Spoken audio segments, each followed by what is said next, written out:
Did you know that the recent Traveler's Rest Mines update added procedurally generated mines to the game that are full of interesting puzzles and rare treasures? If you haven't checked out the full update yet, I highly recommend diving in. And if you want help getting through any of the new content, or just prefer a video overview of what's new, you can find my full breakdown in the description below. This video, though, is all about the types of puzzles you can find in the mines. So to get started, I'll recap some basic information about how the new puzzles work in the game, and then walk you through every type of puzzle I've found so far with tips on how to solve them.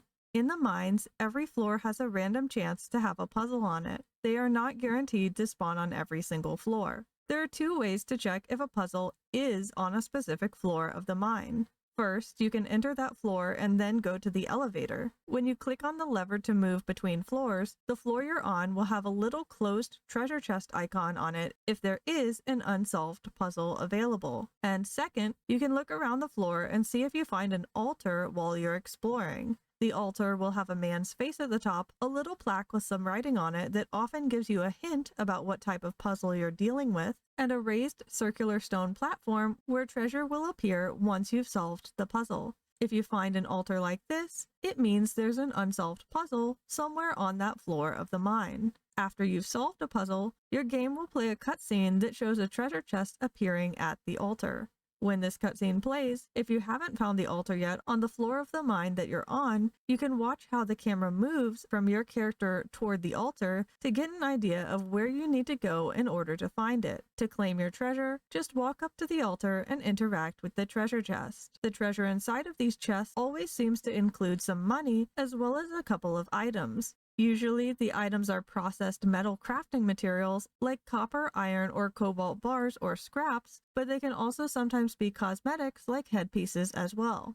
Very rarely, you can also apparently get recipes for other items too, but RNG has not been friendly enough to me to personally confirm that. So not only do the puzzles give you crafting materials as rewards that can conserve your overall resources in the game, but they give you extra ways to personalize the aesthetics in your game as well. Therefore, it is definitely worth it to do the puzzles and collect their treasures whenever you have the chance. Every time you've finished a puzzle successfully, when you use the elevator to move between floors, you'll see that the icon of the treasure chest has changed to look like it's already been looted. Make use of this elevator menu and these icons to keep track of your puzzle progress as you're exploring various floors of the mines, especially once you've unlocked the deeper mine floors and it gets tougher to keep track of what you've done so far. If you'd like to lower the difficulty of the puzzles in the game, you can hit your escape key, click on the Options tab, go to the tab on the far right, and then toggle the Easier Challenges setting. This setting lowers the difficulty of the pipe and riddle style puzzles, but I don't know for sure the extent to which it changes the other puzzles. But it is intended by the devs to make the experience feel easier and less frustrating if you do struggle with puzzles or simply don't enjoy doing them.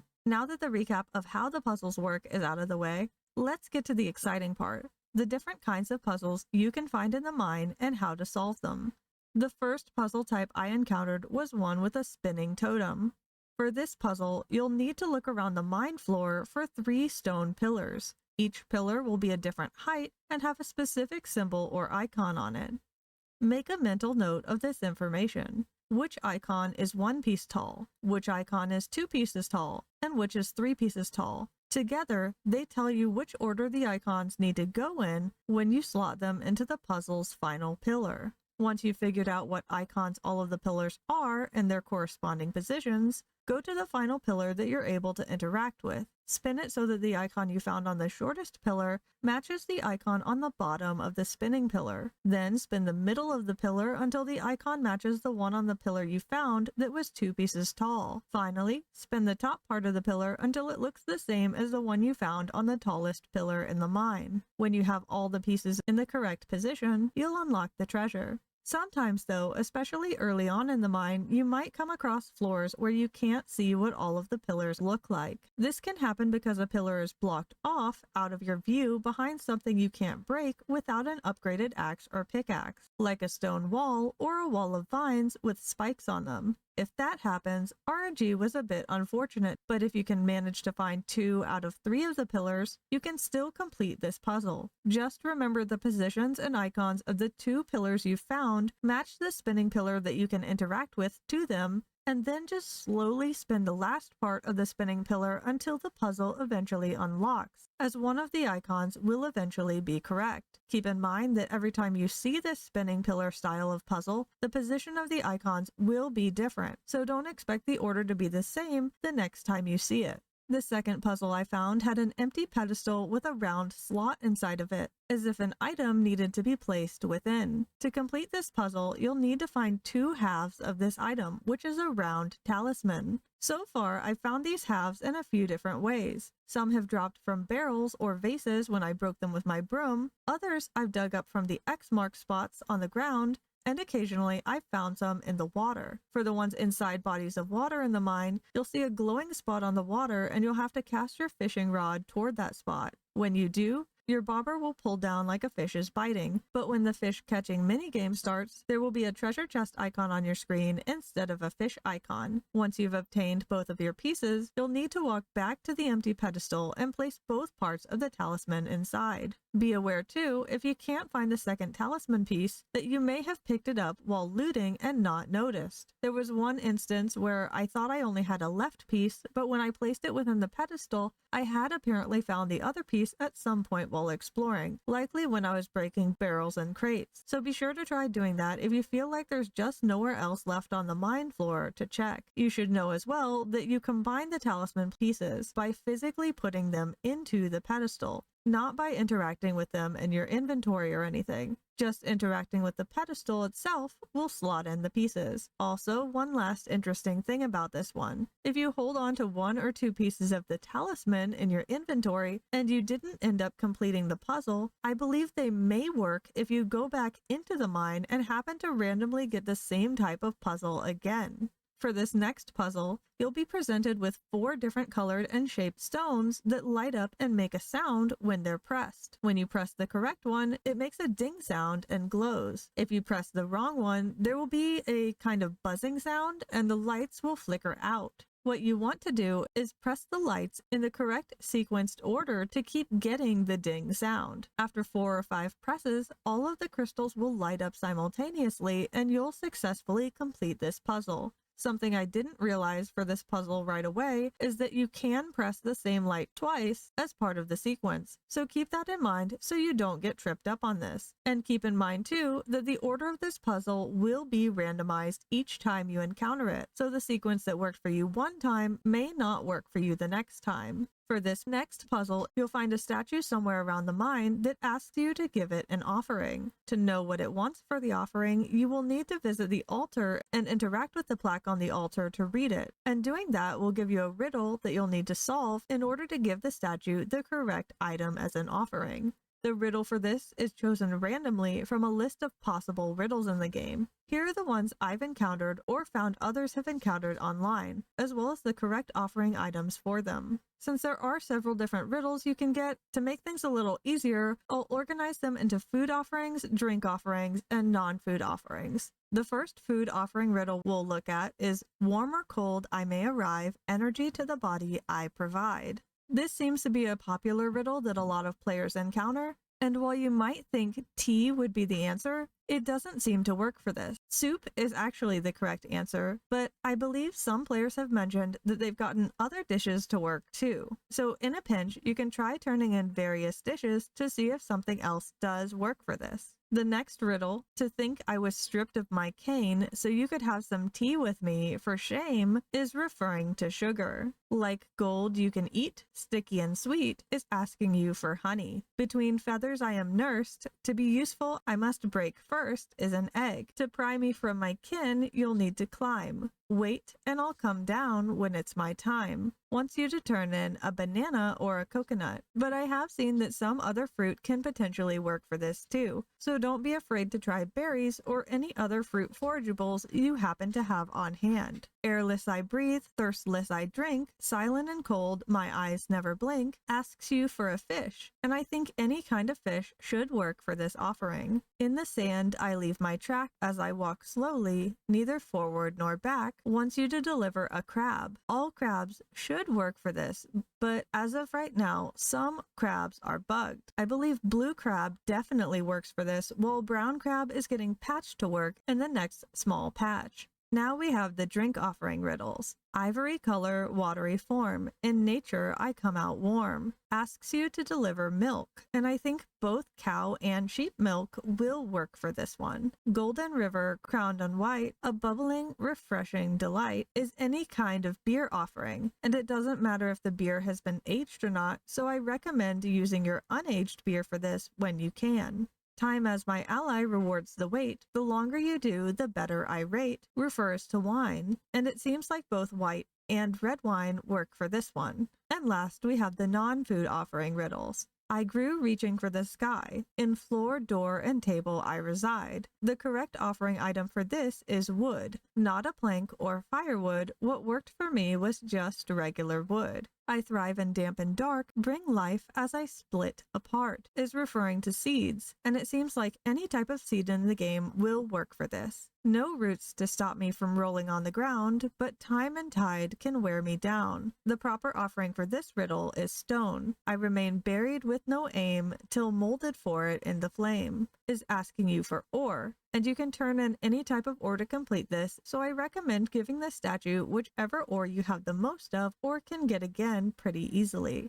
And lastly is, I dangle a prize in the gloom to drag who bites first to its doom, and this is fish bait. Please note that there may be more riddles in the game, but these are the ones I've either personally encountered, my friends have come across, or I've seen mentioned by other players thus far. If I missed anything, whether that's a riddle or something that can be offered for the riddles, I'd really appreciate you letting me know in the comments below to help others so they can get through the mines riddles more easily as well. Now that you know some of the riddles you can come across and what you need to offer for them, there is one more really important thing you need to do in order to complete this puzzle. To offer your item properly, you'll need to first click on the item in your inventory, and then you'll actually have to click again on the Make the Offering button at the bottom right corner of your menu to actually correctly offer the item. It's easy to accidentally just click on the item in your inventory and think that you've offered it, but absolutely make sure that you're pressing that little green checkmark icon at the bottom of your screen to fully submit your offering. This is super easy to miss and can cause you to not be able to complete the puzzle even if you do have the right offering. Anyway, once you've properly turned in the right item, the statue will glow, the puzzle will be complete, and the treasure will unlock. For this next puzzle, you'll come across a spot on the floor that has a bunch of posts you can light with flames. The goal of this is to make sure all the flames are lit, but you'll notice that as you light some of the flames, the ones adjacent to the one you interact with turn on or off. For this, I just played around with the order a bit until I got them all in a sequence to where they'd light up simultaneously. The idea is you want to eventually get the puzzle to a point where the lights connected with the lines to the torch you're about to light last are the only ones not lit up, and then it will successfully complete. To help with this, here's a little visualizer of how the lights are affected when you interact with one. Keep in mind that the directions of these arrows will change based on which light you're interacting with. Like I mentioned, once all the torches are lit, you'll have completed the puzzle. Keep in mind that the lines connecting the lights on the floor can be different when you encounter this puzzle more than once. So what sequence worked for you one time may not work again. You can tell you've encountered this next puzzle type if you see a square piece of stone sticking up slightly out of the floor. This means there are 3 pressure plates that you'll need to find scattered throughout that mine floor. All you'll need to do for this one is step on each of these stone plates when you find them, And once you've found the third one and stepped on it, the treasure will unlock for you. With this next puzzle, you'll find 3 empty basins scattered around the mine. Your job is to use the buckets in your inventory to fill these basins with water. Hopefully you're carrying several already filled buckets of water with you, but even if you're not, I do believe there's usually a large fountain that you can find on the mine floor that has water in it that you can use to refill your bucket if you run out of water or just don't have 3 total buckets to work with. Once all of the empty fountains have been filled, the puzzle will be complete. If you find a floor that has a bunch of statues of men holding axes, this puzzle wants you to whack them with your broom to destroy them. There are 3 statues in total that you'll need to find throughout the floor, and once you do and you've destroyed them with your broom, you'll have completed the puzzle. The next puzzle is one of the first ones that was teased by the developers leading up to this update,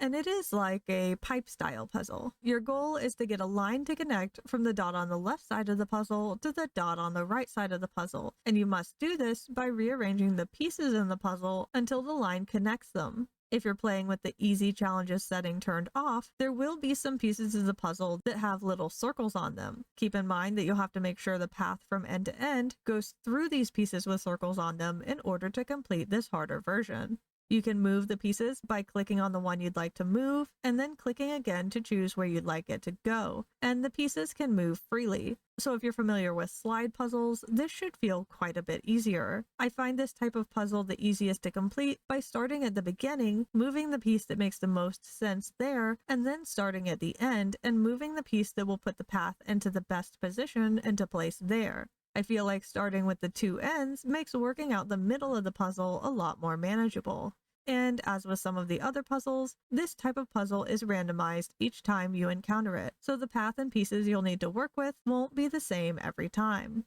Alright, those are all of the puzzles I'm aware of currently being in Traveler's Rest. If I missed any, please let me know in the comments below, as the mines are random and it's definitely possible that there are some things still hiding out due to RNG. Keep in mind that, of course, some of the information in this video may change a little once part 2 of the Mines update releases, but that won't be for a few months or so, and I'll be sure to pin a comment below the video if anything major changes that you should be aware of. Hopefully this guide is of help to you and makes your exploration in the mines go a little smoother. If you enjoyed any of the information in this guide, I'd love it if you took a moment to like the video, and don't forget to subscribe to my channel too, so you don't miss out on other useful cozy game guides like this one. Thank you so much for watching, and happy mining!